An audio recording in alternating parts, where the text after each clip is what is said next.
پر بنسټ د ملي دفاع وزارت، کورنۍ چارو وزارت، ټولګټو وزارت، د سرې میاشتې ریاست او سیمه ییزو مسؤلینو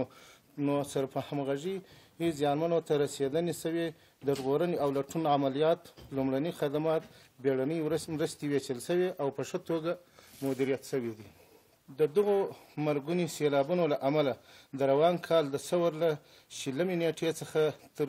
9 ورځې پورې په هېواد کې 294 هېوادوال شهیدان شوي او 266 کسان زخمیان شوي دي. همدارنګه 14923 کورنۍ په نیمه او بشپړه توګه ویجاړې شوې، 6655 څاروي هم تلف شوي دي.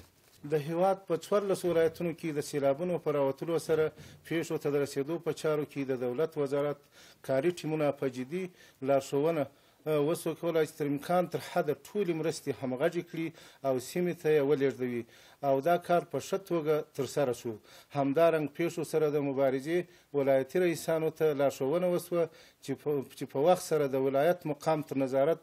لاندې د ولایتي کمیسیون غونډه ترسره کړي او د کمیسیون غړو ادارو سره